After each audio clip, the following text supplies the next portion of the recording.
Assalamualaikum warahmatullahi wabarakatuh.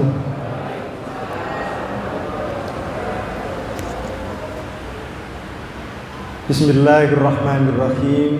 Alhamdulillahilladzi karramana bil Mustafa Muhammadin habibina ya sayyidis salatu wassalamu alayka ya raufu ya rahimu wal ali qad usri'atil hawaiju bikalu darridul futuhul faraju anta musyafa'u syafi'u syafa'lana indal karim abada wa rabbina amma ba'd. Hadratal mutarabin, para ulama, para kiai, para guru-guru kita, kami mulia Bapak Kiai Masykur Samanudi yang kita hormati, Pak Mukhlas Ketua Takmir Masjid Baitur Rahman, yang kita hormati sesepuh penasehat masjid, penasehat warga yang sudah rawuh sore hari ini, Pak Safari, Pak Kiai Kasturi, juga Pak RW kita, RW 3, Pak Tris, yang setiap waktu, setiap saat selalu menyempatkan diri untuk ngomong warganya. Bapak Ibu Wirawustoyo, alhamdulillah, mari kita meneruskan jagongan tadi dari Pak Mukhlas ngabuburit sambil menunggu Pak Roheti, karena intinya Pak Roheti, kapan Pak Roheti sudah nutuk beduk berarti sudah boleh minum, boleh makan. Bapak Ibu Wirawustoyo, sampai sore hari ini yang berperan meramaikan masjid kita begitu banyaknya. Tidak hanya yang tampil di depan dari Pak Uri, Mas Narto, Yumu, dan lain sebagainya, tetapi banyak juga yang tampil di belakang, para ibu-ibu pejuang dapur yang dari awal saat kita belum memulai, beliau-beliau sudah memulai di dapur. Kemudian panjenengan yang sore hari ini benar-benar menyempatkan waktu untuk tindak ke Masjid Baitur Rahman, ngaji. Mudah-mudahan semua yang telah diusahakan ini dicatat oleh Allah sebagai amalan sholih yang kelak di akhirat akan kita petik hasilnya. Bapak Ibu Wirawustoyo, Ramadan ini merupakan bulan untuk oyok-oyok pahala. Kalau keroyokan sembako itu biasanya pesertanya lebih banyak daripada jatah sembako. Tetapi kalau Ramadan, pahala atau peluang pahala begitu melimpah. Siapa yang sregep kroyok-kroyok, sregep detail-detail, mereka akan mendapatkan jauh lebih banyak daripada yang lain yang santai-santai. Semua akan mendapatkan, tetapi lebih banyak atau lebih sedikit itu perbedaannya. Allah telah memberikan peluang begitu banyak, memberikan kesempatan begitu banyak. Maka Ramadan tidak hanya bulan untuk mencari pahala, tetapi Ramadan ini merupakan bulan untuk menambah ilmu.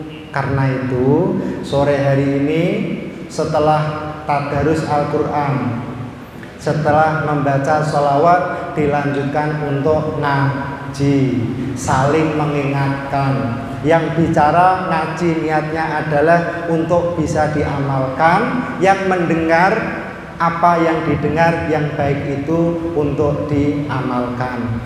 Bapak Ibu, Rasulullah dalam rangka memotivasi kita untuk sregep mencari ilmu, Rasulullah itu sudah iming-iming begitu banyaknya. Sebagaimana anak kecil saat awal-awal puasa Ramadan mereka perlu diiming-iming, kita pun seperti ini. Allah dan Rasulnya sudah perso hal seperti itu. Karena itu janji Rasulullah bagi siapapun yang berkenan menuntut ilmu, Rasulullah bersabda, Man kharaja fi thalabil ilmi wa huwa fi sabilillah hatta yarji'. Barang siapa yang berkenan bergerak pergi untuk mencari ilmu seperti panjenengan sore hari ini, maka panjenengan semua dicatat oleh Allah sebagai berjuang fi sabilillah hatta yarji, hingga pulang. Kalau panjenengan tindak ke masjid setengah 4 untuk mencari ilmu, kemudian panjenengan kundur jam 6, maka setengah 4 sampai jam 6 atau 2,5 jam dicatat sebagai sabilillah. Lebih lanjut iming-imingnya lagi dari Rasulullah yang lebih enak lagi. Beliau ngendikan, man salaka tariqon yaltamisu fihi ilman sahhalallahu lahu bihi tariqon ilal jannah. Kata Rasulullah, barang siapa di antara kalian berkenan untuk pergi dalam rangka mencari ilmu, maka Allah akan memudahkan jalan kita, jalan panjenengan menuju ke surga. Swarga ki pol-polan nikmat, pol-polan tujuan. Hanya modal itik-itik pergi ke Masjid Baitur Rahman, balasan atau janji Allah begitu luar biasa, surga. Nggih Mas Jon nggih, modal itik-itik pergi ke Masjid Baitur Rahman mencari ilmu, pahalanya adalah surga. Jadi mudah-mudahan yang rawuh sore hari ini benar-benar besok berkumpul di surga. Besok kita juga akan jagongan seperti ini. Nanti Mas Narto menyampaikan, aduh, matur suwun Pak Mukhlas, untung dulu itu saya setiap sore ikut sregep ngaji. Mas Jon juga seperti itu. Meskipun siang saya bekerja panasan, tetapi sore tetap menyempatkan pergi ke Masjid Baitur Rahman untuk ngaji. Untung alhamdulillah. Kalimatnya itu ngarang, tetapi hadisnya itu benar. Maka ini penting, sregep ngaji, ngaji sregep beramal. Bapak Ibu, Ramadan itu juga bulan untuk memperbaiki, menyempurnakan amal-amal ibadah yang sudah kita lakukan setiap waktu, setiap saat.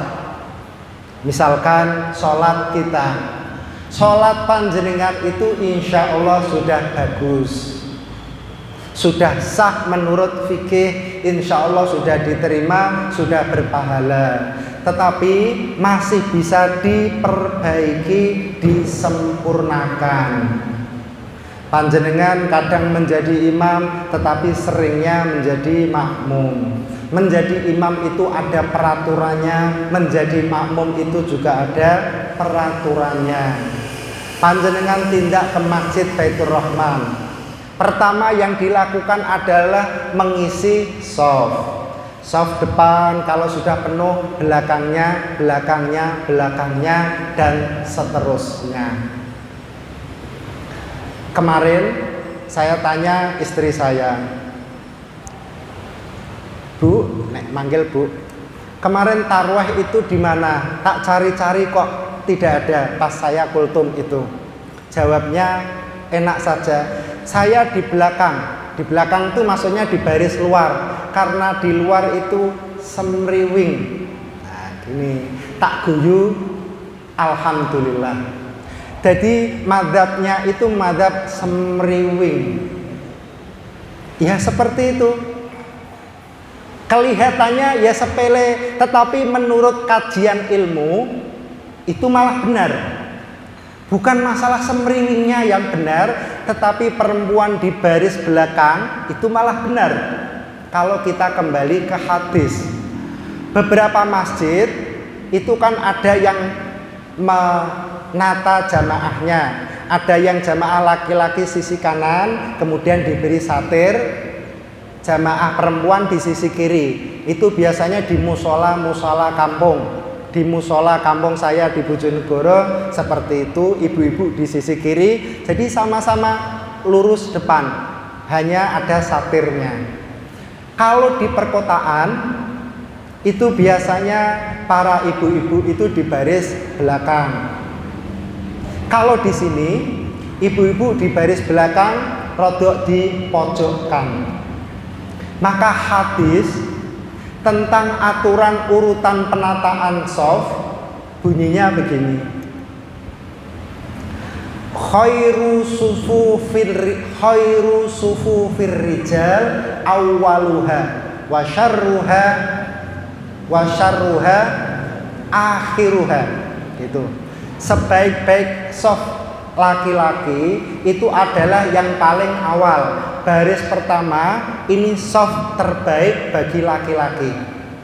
Khairu sufufir rijal awwaluha wa syarruha akhiruha. Seburuk-buruk shafnya laki-laki itu paling akhir. Buruk itu bukan berarti jelek, tetapi kalau urutan upah yang depan 1 juta, 900, 800, paling akhir 500. Tetap dapat upah banyak, tetapi dibanding depan banyak yang depan. Itu urutan shaf laki-laki. Kalau perempuan bagaimana? Wa khairu sufufin nisa akhiruha wa syarruha awwaluha. Sebaik-baik shaf perempuan itu adalah shaf yang paling belakang. Sejelek-jeleknya itu yang paling depan, depannya perempuan. Jadi kalau digambar urutannya ngeten Bapak Ibu. Tengah cekong. Jadi laki-laki paling tinggi sebongso Pak Uri, bukan paling tinggi, paling sepuh. Laki-laki sepuh, remaja, anak-anak, bayi yang baru lahir itu di tengah. Nah, setelah itu perempuan dari kecil, remaja, dewasa, sepuh. Jadi urutannya ngeten. Eling-elingnya gampang. Itu aturan di hadisnya seperti itu. Memang tidak harus seperti itu karena kondisi masjid itu berbeda-beda. Tetapi ini ilmu. Kalau panjenengan pirsa ada perempuan kok barisnya di belakang, ciri kemungkinan ada 2. Pertama, mudeng hadisnya. Yang kedua, madzhab semriwing seperti istri saya itu tadi. Istri saya gak mudeng hadisnya, tapi pas kebetulan kok bener. Madzhab semriwing di belakang. Nah, seperti itu. Ini ilmu Bapak Ibu.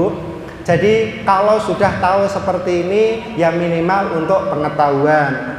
Untuk bapak-bapak tidak ada masalah. Untuk ibu-ibu memang hati-hati. Jangan setelah dengar hadis ini terus besok keroyokan di paling pinggir nunggoni sandal. Tetap tidak apa-apa, di depan tidak apa-apa. Kalau di depan tuh kelebihannya lebih fokus, godaannya sedikit. Kalau di belakang godaannya banyak, apalagi kalau di luar sana. Gitu ada kelinding-kelinding sebelah sana, bawaannya ngelirik. Jadi godaannya. Kalau di sini aman, tidak bisa ngelirik kemana-mana. Jadi hal-hal seperti itu kan memang perlu untuk perbaikan. Kita lanjutkan. Untuk menjadi makmum, aturan intinya hanya satu, manut kepada imam. Intinya seperti itu. Tetapi ada penjelasan lebih lanjut. Untuk peraturan makmum ada hadis tersendiri. Rasulullah bersabda, "Innama ju'ilal imamu li'tamma bih. Fa in kabbaro fakabbiru wala tukabbiru hatta yukabbiru." Dan seterusnya. Seseorang itu diangkat menjadi imam. Tujuannya hanya satu, untuk diikuti.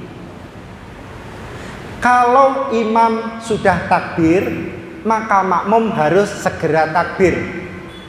Makmum tidak boleh takbir sebelum imam takbir. Artinya hadis seperti itu. Karena itulah Bapak Ibu panjenengan, Sebaik-baik makmum itu adalah yang paling awal segera bergabung dengan imam. Karena hadisnya seperti itu, fa in kabbaro fakabbiru. Kalau imam sudah takbiratul ihram, maka makmum segera nyusul. Aturannya seperti itu. Berarti begitu Pak Mukhlas mulai takbiratul ihram, Allahu Akbar, saya yang di belakangnya sebaiknya segera nyusul. Kalau tarwih rakaat ke-6, rakaat ke-10 kan capek, istirahat dulu, tidak apa-apa. Tetapi yang saya sampaikan ini ilmu. Kembali lagi ke keroyokan tadi.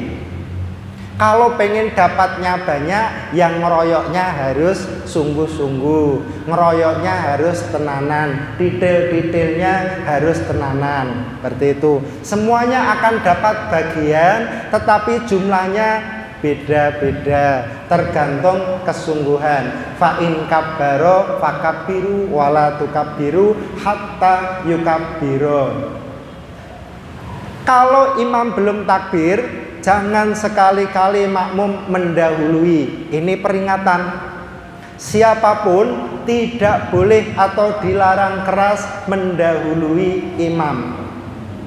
Apakah kalau mendahului imam sholatnya batal? Tidak, tetapi mengurangi keutamaan makmum atau keutamaan jamaahnya. Hati-hati. Ini peringatan Rasulullah. Barang siapa melanggar peraturan hadis itu, maka akan didenda, diberi sanksi oleh Allah melalui Rasulullah. Sanksinya apa? Orang yang sregep nyalip imam, senengane nyalip imam, itu besok akan dibangkitkan dalam keadaan kepalanya berubah menjadi kepala khimar. Lu enak toh? Nah, mboten angsal guyonan seperti itu ya. Lu enak toh guyonan, kok nek terjadi malah susah. Jadi Bapak Ibu, kalau panjenengan punya putra putri, kok senengane nyalip imam karena sudah hafal. Imam kalau sudah misalnya surat An-Nas, minal jin, mesti rukuk setelah ini, disi rukuk. Biar kesane ketok hafal, maka le, na, do tidak boleh diulang. Besok kalau ini diteruskan, besok kamu dibangkitkan di akhirat, nanti kepalamu berubah menjadi kepala khimar. Na'udzubillah min dzalik. Seperti itu. Salat itu yang anteng. Imam rukuk, kita baru ikut rukuk. Imam berdiri iktidal, kita baru ikut iktidal. Semua pergerakan imam diikuti. Tidak hanya tidak boleh nyalip, juga tidak boleh ketinggalan lama. Panjenengan kadang ada yang kalau membaca Fatihah pelan-pelan, apalagi tarweh. Tarweh ini kan pergerakannya cepat, maka panjenengan dari takbir Allahu Akbar langsung nyicil membaca Fatihah agar tidak ketinggalan imam. Tetapi kalau Fatihah makmum itu kok ketinggalan, baru iya karena butuh iya karena nasta'in, Pak Mukhlas sudah Allahu Akbar rukuk, maka panjenengan harus segera nyusul imam untuk rukuk. Tidak boleh itu dilanjutkan sampai selesai, karena itu membuat peraturan sendiri. Kalau rombongan ziarah Wali Songo, ngopi mak kopinya masih separuh, tetapi ketua rombongannya Mas John, ayo berangkat. Tapi kita masih enak-enak menghabiskan kopi, maka akan ketinggalan rombongan. Begitu juga sholat. Pokoknya enaknya jadi makmum itu ditanggung oleh imam. Karena itulah imam itu tidak sembarang orang. Imam itu diusahakan yang mudeng agama, mudeng hukum fikih, agar kalau terjadi hal-hal yang tidak ideal, semuanya bisa ditanggung oleh imam. Termasuk ada juga biasanya kalau sujud terakhir itu lama, kalau makmum tidak boleh. Kalau jadi makmum tidak boleh sujud lama karena imam begitu Allahu Akbar untuk tahiyat akhir, makmum harus segera nyusul.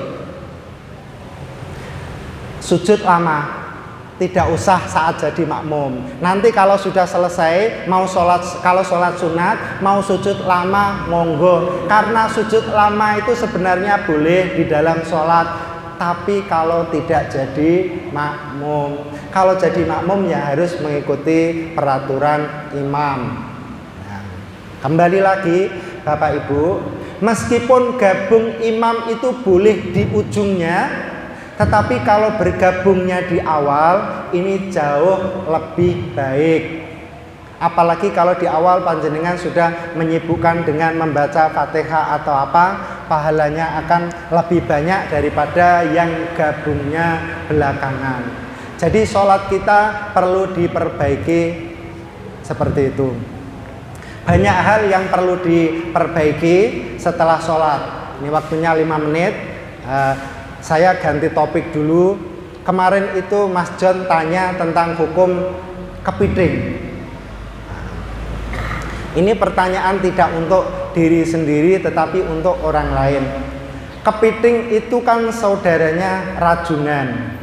Bedanya kalau rajungan itu ininya panjang ya, capitnya itu panjang, kalau kepiting itu pendek, tetapi kedua-duanya itu hewan laut. Untuk rajungan, saya sudah berkali-kali mendapatkan pertanyaan dari orang-orang rajungan itu halal apa haram. Karena beberapa ulama itu mengharamkan rajungan, tetapi yang menghalalkan jauh lebih banyak.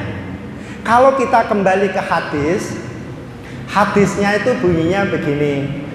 Huwat tohuru ma'uhu wal khillu maitatuhu. Laut itu airnya seluruhnya suci. Mbok wong sekampung wong sak negara pipis di laut, tetap lautnya itu suci. Karena saking luasnya laut.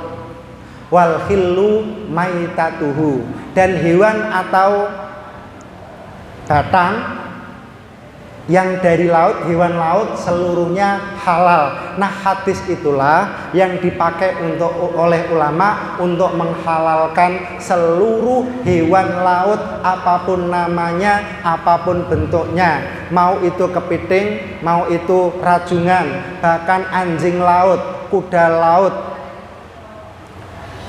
dan sebagainya itu halal. Sudah. Jadi kalau halal dasarnya jelas. Tetapi ada beberapa ulama yang mengharamkan, misalkan kepiting seperti itu. Kenapa kok kepiting itu haram? Kata ulama tersebut diikutkan kepiting itu merupakan amfibi, hewan yang bisa hidup di dua alam. Apakah ulama itu salah? Juga benar, karena pendapat ulama ini kan ada dasar hukumnya, tidak asal.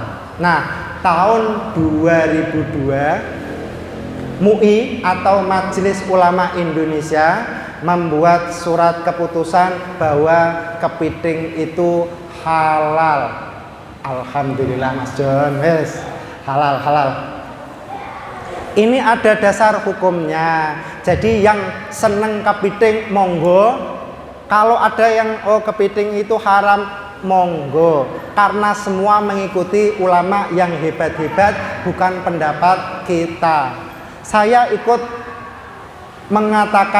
ulama yang mengatakan bahwa kepiting itu halal. Meskipun saya ikut kepiting halal, saya juga tidak pernah makan kepiting kecuali sekali dua kali karena gak cucuk mbek kangelane. Memang sebenarnya enak kelihatannya, tapi pakai palu, pakai tanggem dan sebagainya itu repot. Dagingnya hanya sedikit di dalam. Ya. Mending besusul atau apa itu besusul kalau di sini. Ya. Jadi Bapak Ibu, hewan itu digolongkan menjadi dua kelompok. Pertama, hewan laut yang seluruhnya halal. Yang kedua, hewan darat. Hewan darat pun dikelompokkan menjadi dua. Pertama murni darat, yang kedua burung. Burung itu kan akhirnya juga ke darat juga. Nah, Hewan darat halal atau haram? Aslinya semua hewan darat itu halal karena semua yang ada di bumi ini halal kecuali yang telah ditentukan keharamannya. Ojo diwalik, semua haram kecuali yang dinyatakan halal. Repot. Yang haram itu tidak begitu banyak. Kalau di Al-Quran yang haram, hewan yang haram itu yang disebut hanya satu, yaitu khinzir alias celeng. Kalau Al-Quran, kalau di hadis itu ada hewan-hewan yang haram melalui kriteria seperti hadis Rasulullah, naha Rasulullah sallallahu alaihi wasallam an akli kulli dzinabin minas sibai wa an akli kulli dzimikhlabin minat toiri. Rasulullah itu melarang kita memakan dua kategori hewan.